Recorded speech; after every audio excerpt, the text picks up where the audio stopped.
देखो दोस्तों, आज होने जा रहा है इस फैमिली में एक गेम। जिसने भी ये पानी से भरा हुआ गुब्बारा फोड़ दिया उसके ऊपर गिराया जाएगा पानी। तो सबसे पहले ये लड़की आती है, देखते हैं बिना गुब्बारा फोड़े आगे बढ़ पाती है या नहीं। तो बच गई। अब इस लड़के की बारी, ये भी बच गया।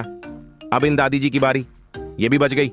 देखो दादी जी खुश हो गई, बच गई इस खुशी में। अब इन दादाजी की बारी, ये भी बच गए। फिर से इन मोहतरमा का नंबर। उससे पहले एक तरफ है दूध और दूसरी तरफ है शराब, तो आप क्या पियोगे? मेरे तरह दूध पीने वाले वीडियो को लाइक करके चैनल सब्सक्राइब कर दे। और आप इस तरह से लाइक सब्सक्राइब करके शेयर के बटन पर क्लिक करोगे तो जादू होगा। अगर पहले बार नहीं हुआ तो दोबारा जरूर होगा। इन्होंने तो गुब्बारा फोड़ दिया, अब इनके ऊपर गिराया जाएगा ठंडा पानी। अब आया ना मजा? आप तो लाइक सब्सक्राइब करो।